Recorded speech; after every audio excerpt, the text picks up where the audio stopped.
आ सिंधु सिंधु पर्यंता यस्य भारत भूमिका पितृभू पुण्यभूश्चैव सबैरिंदुरिति स्मृता।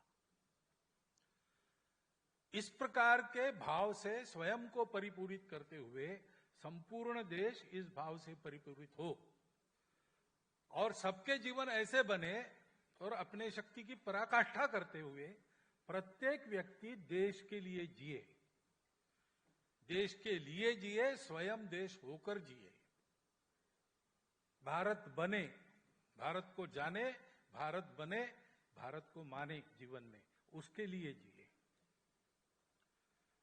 ये समर्पण, ये भक्ति सावरकर जी के जीवन की इस गीत से प्रकाशित होती है। मुझे लगता है वो वीराणी कहते हैं ना, विरहिणी से वीराणी बना है। तो ज्ञानेश्वर महाराज की विरहिणी मराठी में प्रसिद्ध है। ऐसे ही है, भगवान मिलता नहीं इसलिए तड़प रहे। यहां देश के लिए उनका देव देश ही है, उसी को सब कुछ माना है और उसके लिए तड़प रहे। स्वामी विवेकानंद ने कहा था 50 साल के लिए सब देवी देवताओं को बाजू रखो, एकमात्र अपनी देवता है भारत माता, उसके पुत्र सारे भारतवासी, वही अपने बंधु, उनके लिए करो। यही लेकर हमको चलना पड़ेगा। पूर्ण समर्पण के साथ ये लेकर कैसे चलना, किस प्रकार से धैर्य रखना, किस प्रकार से कष्ट करना, किस प्रकार से सब सहन करके भी।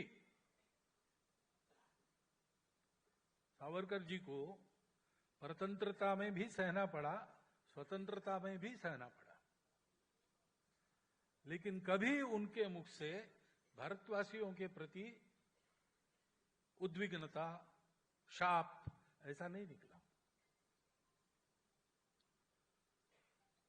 देशभक्ति है, देश के लिए किया, स्वयं के लिए अपेक्षा ही नहीं थी। तो उपेक्षा होती है तो भी जीवन का एक ही उद्देश्य है, देश के लिए समर्पित है। वो भक्ति ही सारी शक्ति देती है सहन करने की। ऐसी भक्ति हमको अपने जीवन में धारण करनी पड़ेगी। सावरकर जी एक अर्थ में 1857 से 1947 तक देश की स्वतंत्रता के लिए जितने लोगों ने प्रयास किए, जितने लोगों ने जीवन दिए, उत्तमोत्तम नाम है। आकाश गंगा है एक तरह से, उस आकाश गंगा के प्रातिनिधिक और सबसे दैदीप्यमान तारा सावरकर जी, और वो तारा अपने लिए मार्गदर्शक है, वो अपनी दिशा निर्धारण करता है। अपने राष्ट्र को परम वैभव संपन्न बनाना है, आगे चलना है, तो हम सब लोगों को सावरकर जी को अपने जीवन में उतारना पड़ेगा। डरना नहीं, उनके जीवन के सब कष्ट देखकर, क्या क्या यातनाएं उन्होंने भोगी, उसको देखकर डरना नहीं। चलते जाए एक एक कदम, जिसको जितना बने उतना करे, पूरी शक्ति लगाकर करे। सेतु बंधन में बड़े बड़े पत्थर लाने वाले महाबली वानर थे, एक गिलहरी भी थी, उसको भी राम का चिन्ह मिला ना। तो जो भी करना है देश के लिए करेंगे, जितना अधिक अच्छा कर सकते उतना अधिक अच्छा करेंगे, सतत इस भावना में आगे बढ़ेंगे, भक्ति को बढ़ाते जाएंगे, देश को परम वैभव संपन्न बनाएंगे, विश्वगुरु बनाएंगे। ये संकल्प करके हमको करना है, क्योंकि स्वतंत्रता मिली, लेकिन स्वतंत्रता मिलने के बाद क्या मानसिकता आ गई, शायद सामने लड़ने के लिए कोई बचा नहीं, ये हो सकता है। सामान्य लोगों ने भी उस समय बहुत से काम किए, त्याग भी किया, लेकिन अंग्रेजों के खिलाफ किया। अब किसी के खिलाफ कुछ करना नहीं है, अपने लिए करना है, अपनत्व से करना है, और अपनत्व का उद्गम वही भक्ति है। हम जुड़ते हैं देश से, देश कैसा है, क्या है, लोग कैसे है, क्या है, बात की बात है।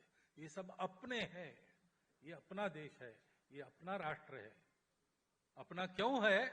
क्योंकि ये देश जानता है कि सारा अस्तित्व उस अपनेपन से जुड़ा है। उस एक आध्यात्मिक सत्य की परंपरा इसको मिली है जो अपने तत्वों को शाश्वत रखते हुए देश काल परिस्थिति सुसंगत रूप लेकर पुनः पुनः दुनिया में धर्म को जीवित रखती है। वो धर्म प्राण स्वरूप ये अपने राष्ट्र का शाश्वत स्वरूप है। ऊपर का तो बदलता ही है और बदलना भी चाहिए। यही सावरकर जी की कल्पना थी। ऐसी एक स्पष्ट कल्पना मन में रखकर अपने देश के उन्नति के लिए अपने जीवन को समर्पित करना। सबने सन्यासी बनना आवश्यक नहीं है। देश बनाने में घर गृहस्थी भी काम आती है। घर गृहस्थी करेंगे, पैसा कमाएंगे, रिसर्च करेंगे या शोध करेंगे, नए नए सत्य उजागर, ये सब जो कुछ करेंगे, खेल खेलेंगे, खेल में जीतेंगे, सब कुछ करेंगे, देश के लिए करेंगे।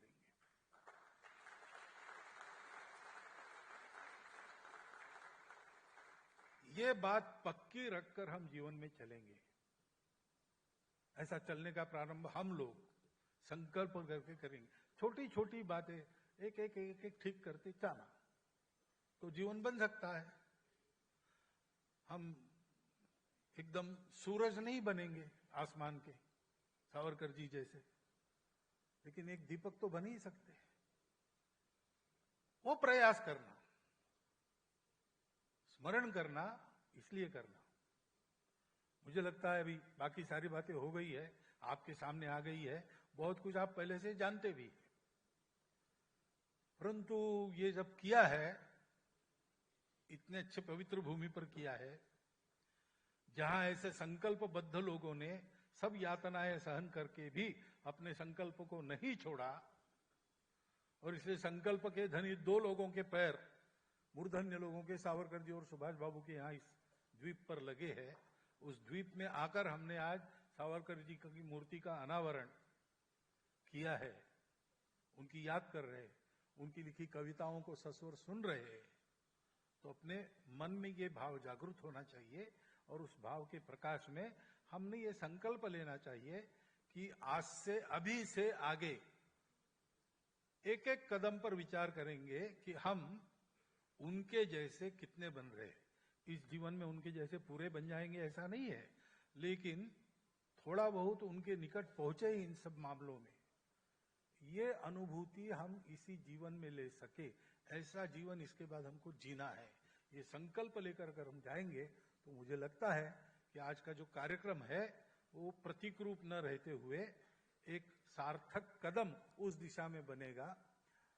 लोग तो जो प्रेरणा लेनी है लेंगे, लेकिन लोग जब ये देखेंगे कि इस कार्यक्रम में पहुंचे हुए श्लोक उन्होंने अपने जीवन को और उन्नत करना शुरू कर दिया है, तो वो भी इसका अनुकरण करेंगे।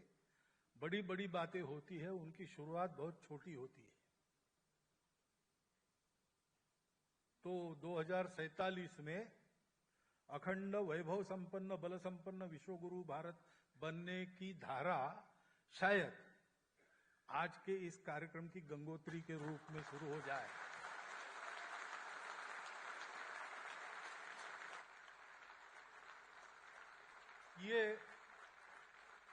ये शुभ विचार मेरे मन में आया, ये मैं आपको और मुझको भी शुभकामना देता हूं और मेरा भाषण सुना इसलिए धन्यवाद देता हूं। मेरे शब्दों को विराम दो।